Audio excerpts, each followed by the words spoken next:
Semangat pagi, salam kasih dalam Yesus Kristus yang memelihara kita sampai saat ini. Sungguh kasih dan pemeliharaan Tuhan tidak pernah berkesudahan dalam hidup kita hari lepas hari. Karena itu layaklah kita selalu bersyukur memuliakan Tuhan dalam kehidupan kita. Mari kita masuk dalam saat teduh pagi ini dengan rehat edisi Sabtu 22 Agustus 2020. Kita mohon tuntunan Tuhan dalam doa. Kita berdoa. Tuhan, kami bersyukur untuk semua yang Tuhan lakukan dalam hidup kami. Kalau kami ada saat ini sesungguhnya semua karena kasih Tuhan. Ajar kami untuk selalu bersyukur padamu Tuhan. Pagi ini firman-Mu akan kami dengarkan. Roh Kudus urapi dan kuduskan kami, agar kami mampu memahami dan melakukan firman-Mu. Ampuni dosa kami, dan berfirmanlah, di dalam Yesus Kristus kami berdoa. Amin.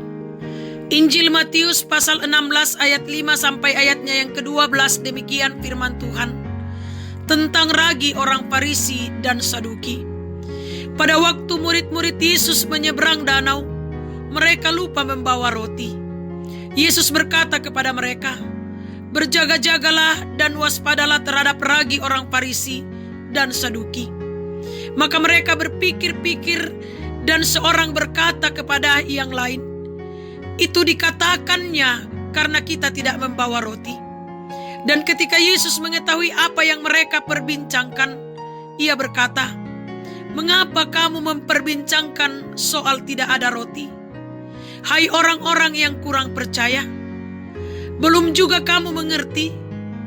Tidak kamu ingat lagi akan 5 roti untuk 5.000 orang itu, dan berapa bakul roti kamu kumpulkan kemudian?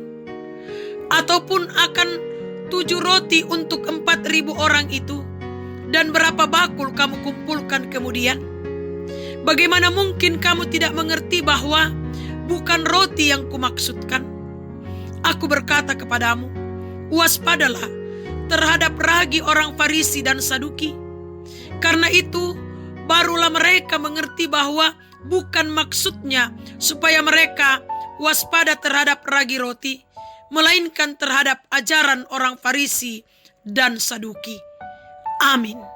Dari perikop pembacaan kita Matius 16 ayat 5 sampai ayatnya yang ke-12 disimpulkan dalam satu tema, ragi. Saudara-saudara yang dikasihi Tuhan, pada umumnya ragi berfungsi sebagai pengembang adonan dalam membuat kue atau roti. Ragi juga membantu terbentuknya aroma dan rasa selama proses fermentasi pembuatan roti dan kue. Pada kalangan orang-orang Yahudi, kata ragi menyimbolkan sesuatu yang jahat, korup, dan merusak. Ragi orang Farisi adalah formalitas agama dan kemunafikan yang dibungkus dalam kesalehan. Sedangkan ragi orang Saduki yaitu skeptisisme, rasionalisme, dan anti kebangkitan orang mati. Saudara-saudara, sebagaimana ragi berfungsi untuk meresap, membaur, dan menguasai adonan agar dapat berkembang, demikian halnya dengan sikap dan tindakan kaum Farisi dan Saduki di dalam mengajar. Sikap hidup mereka dapat membahayakan perkembangan umat milik Tuhan di dalam menerima pengajaran Allah yang disampaikan oleh Tuhan Yesus. Ajaran mereka ibarat virus mematikan. Virus ini secara perlahan mempengaruhi pola pikir dan perilaku seseorang menjadi fanatik, serta fanatisme yang berlebihan. Mereka cenderung mendorong orang bersikap manipulatif yang pada akhirnya menolak ajaran Kristus. Mereka dapat mengajak banyak orang untuk menolak, mempercayai dan melakukan apa yang sudah diperintahkan Allah melalui para nabinya, serta berlaku tidak taat dan tidak setia kepada kehendak dan rencana Allah atas hidup umatnya. Saudara-saudara yang dikasihi Tuhan, melalui bacaan ini kita diingatkan untuk ibarat menjadi ragi yang harus mengembangkan adonan dengan baik. Artinya kita diajak untuk menyatukan diri dengan persekutuan, memberi pengaruh kepada persekutuan secara baik, mengembangkan pelayanan gereja ke arah yang benar. Jangan sampai kehadiran kita menjadi batu sandungan bagi persekutuan. Amin. Mari kita berdoa. Terima kasih Tuhan untuk kesempatan indah yang Tuhan anugerahkan bagi kami semua dalam bersaat teduh pagi ini. Kami boleh dikenyangkan oleh kebenaran firman Tuhan. Dan biarlah melalui tuntunan kuasa Roh Kudus, kami dimampukan untuk menghidupi dalam kehidupan kami. Iya Bapa, kami pasrahkan ke dalam tangan-Mu. Kiranya Tuhan yang akan menuntun kami, menyertai kami dalam perjalanan kehidupan kami hari ini. Memberikan kami kekuatan, kesehatan, hikmat, kebijaksanaan. Sehingga kami mampu menjalani hidup ini. Mengangkat tugas, pekerjaan, tanggung jawab, dan pelayanan-pelayanan kami dengan baik.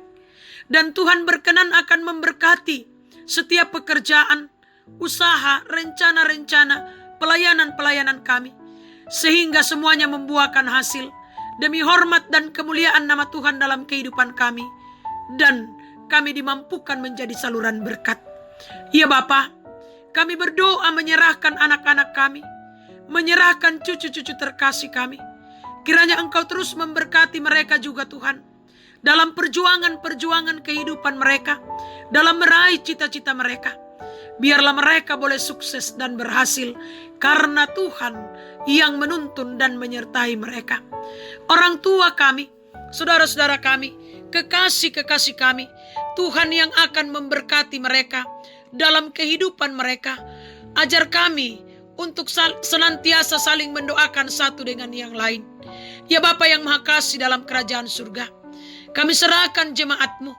Kiranya Tuhan memberkati dalam segala karya, tugas dan pelayanan-pelayanan mereka. Kami serahkan majelis gereja. Kami serahkan pengurus organisasi intragerejawi. Tuhan kiranya tetap memberkati, menopang mereka dalam kehidupan pelayanan mereka. Iya Bapa, kami pun berdoa buat jemaat Tuhan yang sakit. Pulihkan dan sembuhkan. Yang lalai ingatkan. Yang berduka hiburkan. Yang bersuka cita pun karena berbagai hal, sempurnakan sukacita dan kebahagiaan mereka. Para janda, duda, anak yatim dan piatu, orang tua dalam usia lanjut, dampingi mereka. Ajar kami untuk membagi sukacita kebahagiaan bersama, saling menopang di dalam doa dan pengharapan hanya kepada Tuhan. Kami pun berdoa Tuhan buat pemuda-pemudimu. Berkati mereka Tuhan dalam kehidupan masa muda mereka. Tuntun mereka, arahkan mereka, sehingga tetap berjalan pada kebenaran Tuhan. Kesuksesan, keberhasilan senantiasa mereka raih. Kami serahkan ke dalam tangan-Mu Tuhan, pemerintah kami berkati.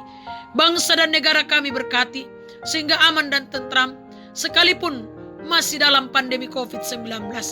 Ya Tuhan, Kota Bontang yang kami cintai, kiranya Tuhan juga pulihkan dari pandemi COVID-19 ini.